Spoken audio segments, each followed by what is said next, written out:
Começando então a nossa aula de pesquisa operacional, sou o professor Lucas Thiago Rodrigues de Freitas, mestre em administração, e vou falar para vocês hoje sobre a teoria dos jogos.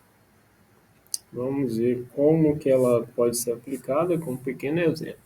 Ela é muito extensa, então eu recomendo que a gente depois vocês peguem um livro com calma, online ou na biblioteca, e vejam os vários tipos de aplicações que tem para a teoria dos jogos, porque tem equilíbrio de Nash, por exemplo. Nash foi o John C. Nash, que ganhou o Prêmio Nobel de Economia. Ele desenvolveu a ideia do equilíbrio de Nash.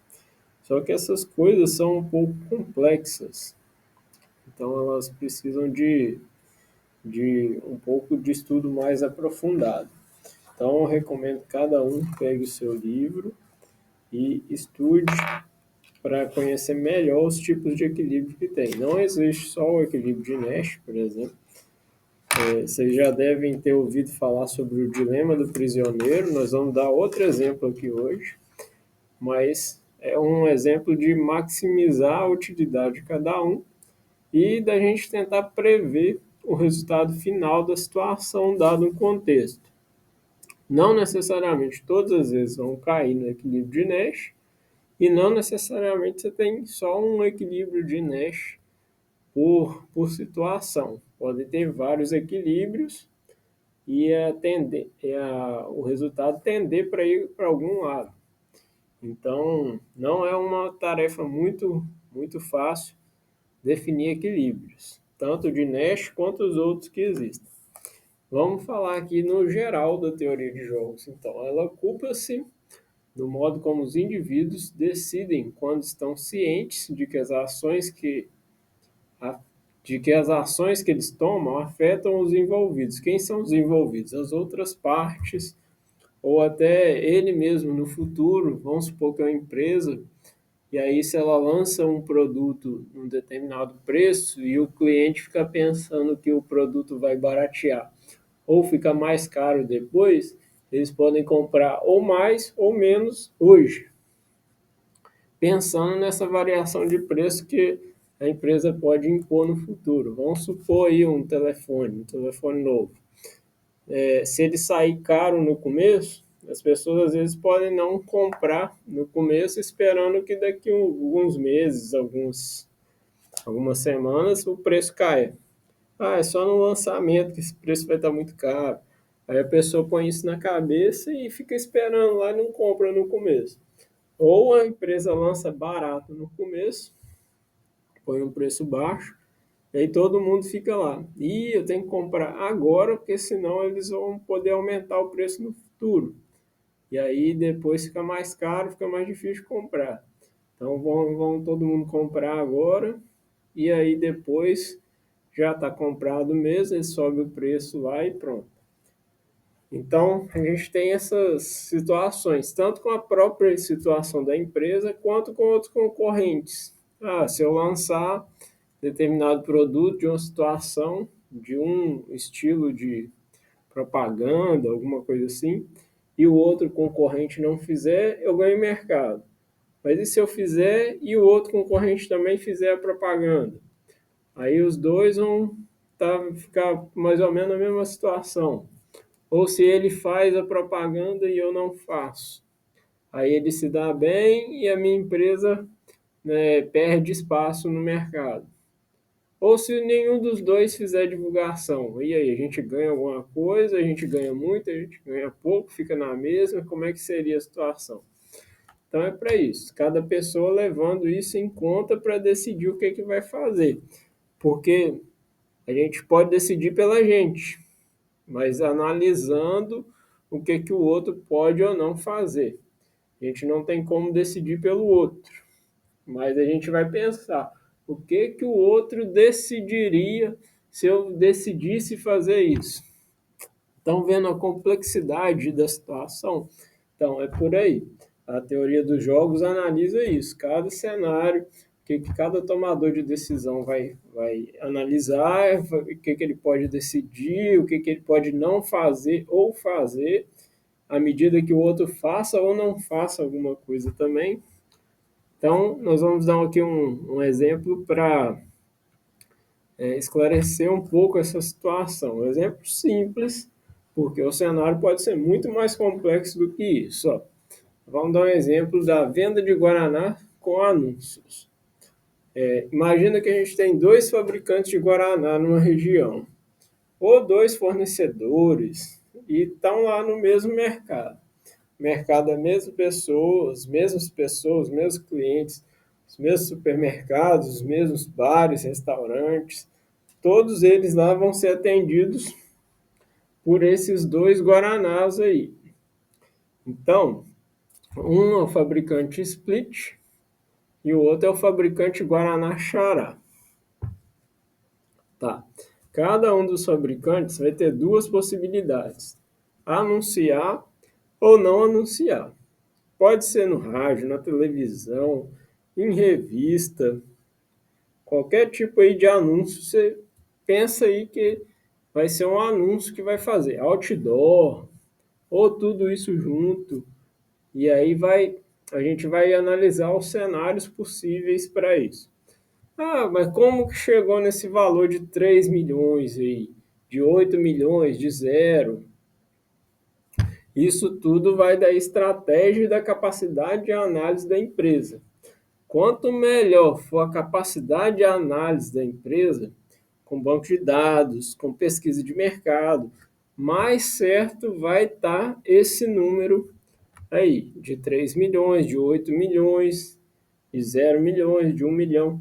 Se a empresa tiver uma baixa capacidade de definir esses números, ou de contratar uma empresa que faça essa pesquisa para ela, uma empresa de consultoria, caso ela não faça a própria consultoria dela para essa situação administrativa de análise, aí é que vai ficar faltando a informação, a precisão da informação. Existe informação certa, a consultoria realmente pode errar, mas ela pode também chegar bem perto de um valor que seria real para a situação. Depende de como ela apura os dados, conhece o mercado, vai depender muito da expertise do consultor e da equipe de consultoria, né? Porque normalmente a pesquisa dessa não faz sozinho, não vai ser um chute da cabeça de alguém.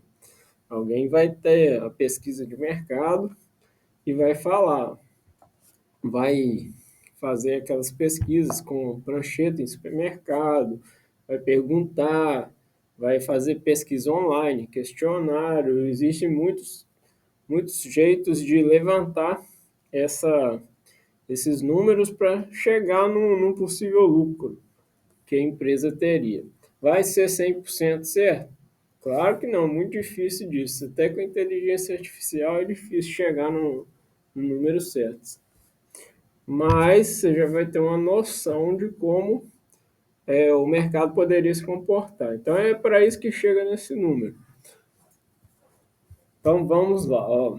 Caso o Guaraná Split decida continuar no mercado sem anunciar, a gente pode ter 2 quadros para ele, que é o seguinte: ele ficar sem anunciar e o Guaraná Xará também ficar sem anunciar, ou ele ficar sem anunciar e o Guaraná Xará anunciar. Aí, nessas 2 situações, ou eles iam ficar mais ou menos na mesma situação de mercado, se nenhum dos 2 anunciar, ou o Guaraná Split ia ficar esquecido no mercado, ganhando 0 de lucro, e o Guaraná Xará ganhando 8 milhões de lucro. Pensa no seguinte aqui, ó. Se o Xará anunciar sozinho, as pessoas vão esquecer que existe o Guaraná Split. É praticamente isso que está escrito aqui quando a gente fala em 0 milhões de lucro. O pessoal não vai nem lembrar mais do Split, e aí não vai, se não lembra, não vai comprar. Aí não compra, não vai ter lucro na empresa, e aí o Xará ganhou a situação toda.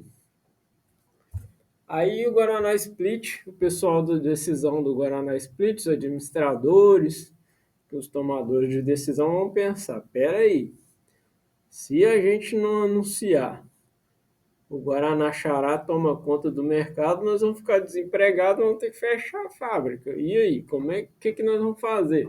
A gente vai anunciar também? Isso tudo sem o Guaraná Xará ter tomado nada de decisão, tá? É só uma hipótese de cenário que o Split está fazendo.